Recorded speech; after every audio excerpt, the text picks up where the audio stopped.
Salmos capítulo 52. ¿Por qué te jactas de tu maldad, varón prepotente? El amor de Dios es constante. Tu lengua, como navaja afilada, trama destrucción y practica el engaño. Más que el bien, amas la maldad. Más que la verdad, amas la mentira. Lengua embustera, te encanta ofender con palabras, pero Dios te arruinará para siempre.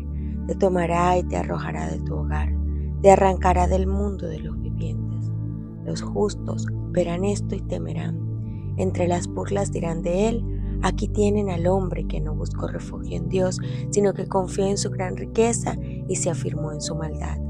Pero yo soy como un olivo verde que florece en la casa de Dios. Yo confío en el gran amor de Dios eternamente y para siempre. En todo tiempo te alabaré por tus obras. En ti pondré mi esperanza, en presencia de tus fieles, porque tu nombre es bueno. Salmos capítulo 53. Dice el necio en su corazón: no hay Dios. Están corrompidos, sus obras son detestables. No hay uno solo que haga lo bueno. Desde el cielo Dios contempla a los mortales para ver si hay alguien que sea sensato y busque a Dios. Pero todos se han descarriado, a una se han corrompido. No hay nadie que haga lo bueno, no hay uno solo. ¿Acaso no entienden todos los que hacen lo malo, los que devoran a mi pueblo como si fueran pan? Jamás invocan a Dios. Allí los tienen, sobrecogidos de miedo, cuando no hay nada que temer. Dios dispersó los huesos de quienes te atacaban. Tú los avergonzaste porque Dios los rechazó. Y era Dios que de Sión venga la salvación para Israel. Cuando Dios restaure a su pueblo, se regocijará Jacob, se alegrará todo Israel. Mateo capítulo 18. En ese momento los discípulos se acercaron a Jesús y le preguntaron: ¿quién es el más importante en el reino de los cielos? Él llamó a un niño y lo puso en medio de ellos. Entonces dijo: les aseguro que a menos que ustedes cambien y se vuelvan como niños, no entrarán en el reino de los cielos. Por tanto, el que se humilla como este niño será el más grande en el reino de los cielos. Y el que recibe en mi nombre a un niño como este, me recibe a mí. Pero si alguien hace pecar a uno de estos pequeños que creen en mí, más le valdría que le colgaran al cuello una gran piedra de molino y lo hundieran en la profundidad del mar. Ay del mundo por las cosas que hacen pecar a la gente. Inevitable es que sucedan, pero ay del que hace pecar a los demás. Si tu mano o tu pie te hace pecar, córtalo y arrójalo. Más te vale entrar en la vida manco o cojo, que ser arrojado al fuego eterno con tus dos manos y tus dos pies. Y si tu ojo te hace pecar, sácatelo y arrójalo. Más te vale entrar tuerto en la vida que con dos ojos ser arrojado al fuego del infierno. Miren que no menosprecien a uno de estos pequeños, porque les digo que en el cielo los ángeles de ellos contemplan siempre el rostro de mi Padre Celestial. ¿Qué les parece? Si un hombre tiene 100 ovejas y se le extravía una de ellas, ¿no dejará las 99 en las colinas para ir en busca de la extraviada?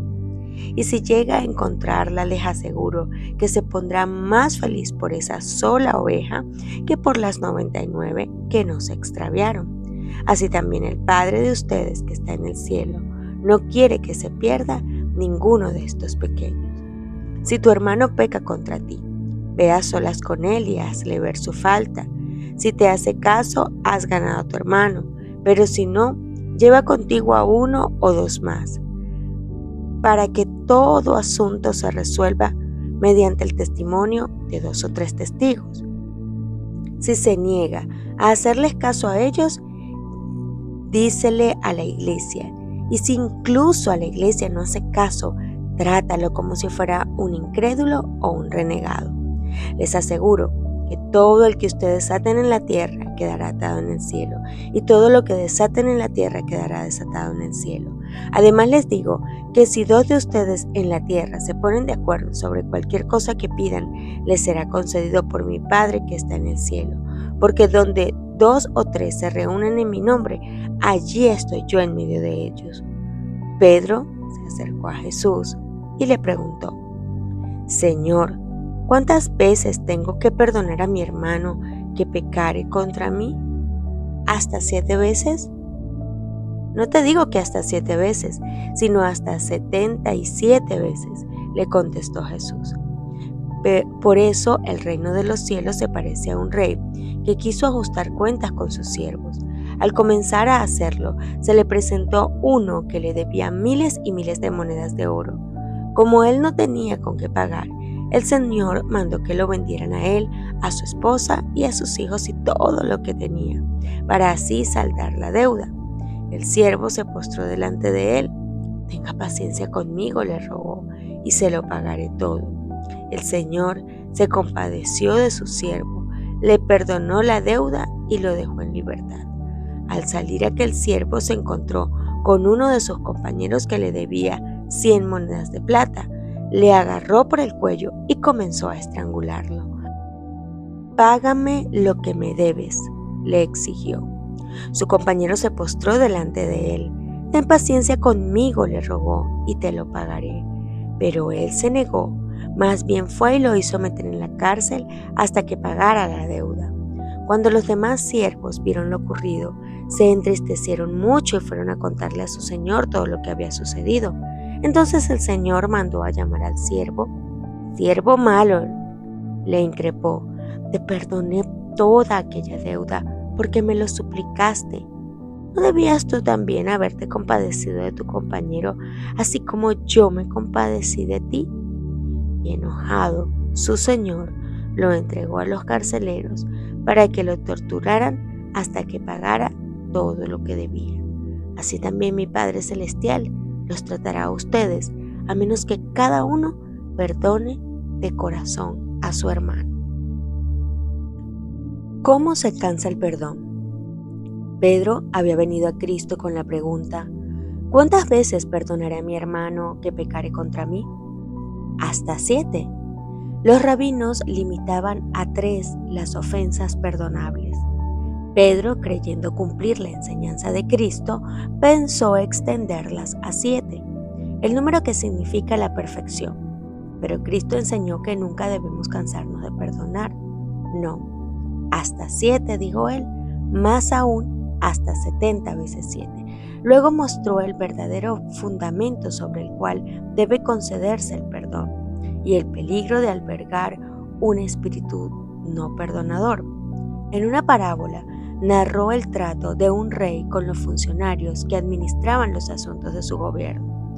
Algunos de ellos recibían grandes sumas de dinero que pertenecían al Estado. Cuando el rey investigó la forma en que habían administrado ese depósito, fue traído delante de él un hombre cuya cuenta mostraba que debía a su señor la inmensa suma de 10,000 talentos. No tenía nada con qué pagar, y de acuerdo con la costumbre, el rey ordenó que fuera vendido con todo lo que tenía para que se pudiera hacer el pago. Pero el hombre, aterrorizado, cayó a sus pies y le suplicó diciendo: Señor, ten paciencia conmigo y yo te lo pagaré todo. El Señor, movido a misericordia de aquel siervo, lo soltó y le perdonó la deuda. Y saliendo aquel siervo, halló a uno de sus consiervos que le debía 100 denarios, y tratando de él, le ahogaba diciendo: Págame lo que me debes. Entonces su consiervo, postrándose a sus pies, le rogaba diciendo: Ten paciencia conmigo y yo te lo pagaré todo. Mas él no quiso, sino fue y le echó en la cárcel hasta que pagase la deuda. Y viendo sus consiervos lo que pasaba, se entristecieron mucho y viniendo declararon a su señor todo lo que había pasado. Entonces, llamándole a su señor, le dice: Siervo malvado, toda aquella deuda te perdoné, porque me rogaste. ¿No te convenía también a ti tener misericordia de tu consiervo, como también yo tuve misericordia de ti? Entonces su señor enojado le entregó a los verdugos hasta que pagase todo lo que debía. Esta parábola presenta detalles que son necesarios para completar el cuadro, pero que no se aplican en un significado espiritual. No se debe desviar la atención hacia ellos. Se ilustran ciertas grandes verdades y a ellas debemos dedicar nuestro pensamiento. El perdón concedido por este rey representa un perdón divino de todo pecado. Cristo es representado por el rey, que movido a compasión perdonó al siervo deudor. El hombre estaba bajo la condenación de la ley quebrantada. No podía salvarse a sí mismo y por esta razón Cristo vino a este mundo. Revistió su divinidad con la humanidad y dio su vida, el justo por el injusto. Se dio a sí mismo por nuestros pecados y ofrece gratuitamente a toda alma el perdón comprado con su sangre. En Jehová hay misericordia y abundante redención con él. Esta es la base sobre la cual debemos tener compasión para con nuestros prójimos pecadores. Si Dios así nos ha amado, debemos también nosotros amarnos unos a otros. De gracias recibiste, dice Cristo, date gracias. En la parábola se revocó la sentencia cuando el deudor pidió una prórroga, con la promesa, ten paciencia conmigo, yo te lo pagaré todo. Toda la deuda fue cancelada y pronto se le dio una oportunidad de seguir el ejemplo de su Señor, que le había perdonado. Al salir, se encontró con un consiervo que le debía una pequeña suma. Se le había perdonado 10,000 talentos y el deudor le debía 100 denarios. Pero el que había sido tratado con tanta misericordia, trató a su consiervo en una forma completamente distinta. Su deudor le hizo una súplica similar a la que él mismo había hecho al rey, pero sin un resultado semejante. El que tan recientemente había sido perdonado no fue compasivo ni misericordioso. Al tratar a su consiervo, no ejerció la misericordia que le había sido mostrada. No hizo caso del pedido de que fuese paciente. El siervo ingrato no recordó sino la pequeña suma que se le debía. Demandó todo lo que pensaba que se le debía y aplicó una sentencia similar a aquella que había sido revocada tan generosamente en su caso. ¿Cuántos hoy día manifiestan el mismo espíritu? Cuando el deudor suplicó misericordia a su Señor, no comprendía verdaderamente la enormidad de su deuda. No se daba cuenta de su impotencia. Esperaba librarse. Ten paciencia conmigo, dijo, y yo te lo pagaré todo. Así también hay muchos que esperan merecer por sus propias obras el favor de Dios. No comprenden su impotencia, no aceptan la gracia de Dios como un don gratuito, sino que tratan de levantarse a sí mismos con su justicia propia. Su propio corazón no está quebrantado y humillado a causa del pecado, y son exigentes y no perdonan a otros. Sus propios pecados contra Dios, comparados con los pecados de sus hermanos contra ellos, son como 10,000 talentos comparados con 100 denarios, casi a razón de 1,000,000 por uno. Sin embargo, se atreven a no perdonar. En la parábola, el Señor hizo comparecer ante sí al despiadado deudor y le dijo: siervo malo, toda aquella deuda te perdoné, porque me rogaste. ¿No te convenía también a ti tener misericordia de tu consiervo, como también yo tuve misericordia de ti? Entonces su señor enojado le entregó a los verdugos hasta que pagase todo lo que debía. Así también dijo Jesús: harán con vosotros mi Padre Celestial, si no perdonareis de vuestros corazones a cada uno a su hermano sus ofensas. El que rehúsa perdonar está desechando por este hecho su propia esperanza de perdón. Pero no se debe aplicar mal las enseñanzas de esta parábola. El perdón de Dios hacia nosotros no disminuye en lo más mínimo nuestro deber de obedecerle. Así también el espíritu de perdón hacia nuestros prójimos no disminuye la demanda de las obligaciones justas. En la oración que Jesús enseñó a sus discípulos dijo: perdónanos nuestras deudas, como también nosotros perdonamos a nuestros deudores. Con esto no quiso decir que para que se nos perdonen nuestros pecados no debemos requerir las deudas justas de nuestros deudores. Si no pueden pagar, aunque sea por su administración imprudente, no han de ser echados en prisión, oprimidos o tratados ásperamente. Pero la parábola no nos enseña que fomentemos la indolencia. La palabra de Dios declara que si un hombre no trabaja, que tampoco coma. El Señor no exige que el trabajador sostenga a otros en la ociosidad. Hay muchos que llegan a la pobreza y a la necesidad porque malgastan el tiempo o no se esfuerzan.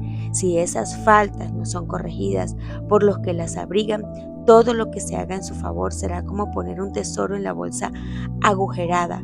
Sin embargo, hay cierta clase de pobreza que es inevitable y hemos de manifestar ternura y compasión hacia los infortunados. Deberíamos tratar a otros así como a nosotros nos gustaría ser tratados en circunstancias semejantes.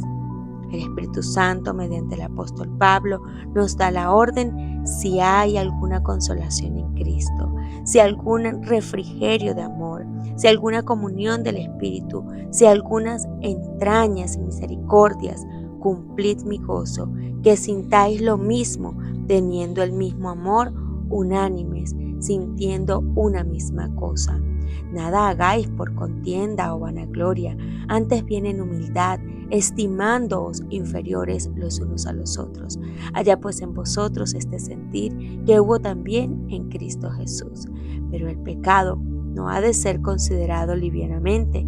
El Señor nos ha ordenado que no toleremos las faltas de nuestro hermano. Él dice: si pecare contra ti tu hermano, repréndele. El pecado ha de ser llamado por su propio nombre y ha de ser presentado claramente delante del que lo comete. En sus instrucciones a Timoteo, Pablo, escribiendo por la inspiración del Espíritu Santo, dice: que instes a tiempo y fuera de tiempo, redarguye, reprende, exhorta con toda paciencia y doctrina. Y a Tito escribe: hay aún muchos contumaces habladores de vanidades y engañadores. Repréndelos duramente para que sean sanos en la fe. Si tu hermano pecare contra ti, dijo Cristo, ve y redargúyele entre ti y él solo. Si te oyere, has ganado a tu hermano. Mas si no oyere, toma aún contigo uno o dos, para que en boca de 2 o 3 testigos conste toda palabra. Y si no oyere a ellos, dilo a la iglesia, y si no oyere a la iglesia, tenle por étnico y publicano. Nuestro Señor enseña que las dificultades entre los cristianos deben arreglarse dentro de la iglesia, no deberían presentarse delante de los que no temen a Dios. Si un cristiano es maltratado por su hermano, no recurra a los incrédulos en un tribunal de justicia, siga las instrucciones que ha dado Cristo. En vez de tratar de vengarse, trata de salvar a su hermano. Dios guardará los intereses de los que le aman y temen, y con confianza podemos encomendar nuestro caso a aquel que juzga rectamente. Con demasiada frecuencia, cuando se cometen faltas en forma repetida y el que las comete las confiesa, el perjudicado se cansa y piensa que ya ha perdonado lo suficiente. Pero el Salvador nos ha dicho claramente cómo debemos tratar al que yerra. Si pecare contra ti tu hermano, repréndelo, y si se arrepintiere, perdónale. No le apartes como indigno de tu confianza. Considérate a ti mismo, porque tú no seas también tentado. Si tus hermanos yerran, debes perdonarlos. Cuando vienen a ti confesando sus faltas, no debes decir: no creo que sean lo suficientemente humildes, no creo que sientan su confesión. ¿Qué derecho tienes para juzgarlos como si pudieras leer el corazón? La palabra de Dios dice: si se arrepintiere, perdónale, y si 7 veces al día pecare contra ti tu hermano, repréndele, y si se arrepintiere, perdónale. Y no solo 7 veces, sino 70 veces 7, tan frecuentemente como Dios te perdona. Nosotros mismos debemos todo a la abundante gracia de Dios. La gracia en el pacto ordenó nuestra adopción. La gracia en el Salvador efectuó nuestra redención. nuestra regeneración y nuestra exaltación a ser coherederos con Cristo. Sea revelada esta gracia a nosotros. No demos al que yerra ocasión de desanimarse. No permitamos que haya una dureza farisaica que haga daño a nuestro hermano. No se levante en la mente o en el corazón un amargo desprecio. No se manifieste en la voz un dejo de escarnio. Si hablas una palabra tuya, si adoptas una actitud de indiferencia o muestras sospecha o desconfianza, esto puede provocar la ruina de un alma. El que yerra necesita un hermano que posea el corazón del hermano mayor, lleno de simpatía para tocar su corazón humano. Sienta él el fuerte apretón de una mano de simpatía y oiga el susurro. Oremos. Dios les dará a ambos una rica experiencia. La oración nos une mutuamente y con Dios. La oración trae a Jesús a nuestro lado y da al alma desfalleciente y perpleja nueva energía para vencer al mundo, a la carne y al demonio. La oración aparta los ataques de Satanás. Cuando uno se aparta de las imperfecciones humanas para contemplar a Jesús, se realiza en el carácter una transformación divina. El Espíritu de Cristo, al trabajar en el corazón, lo conforma a su imagen. Entonces, sea vuestro esfuerzo ensalzar a Jesús.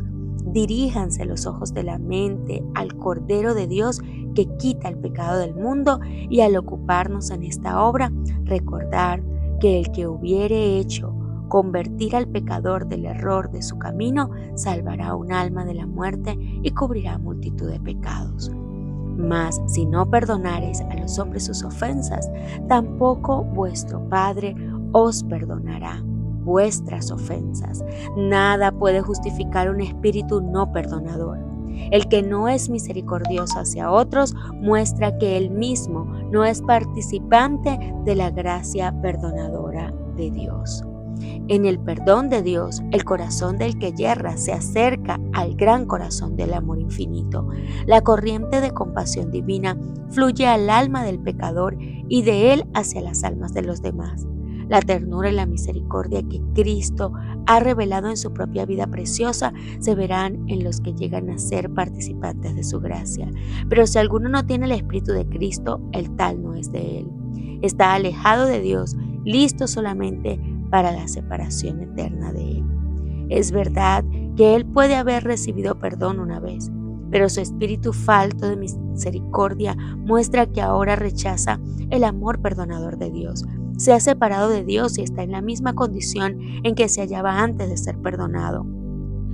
Ha negado su arrepentimiento y sus pecados están sobre él como si no se hubiese arrepentido.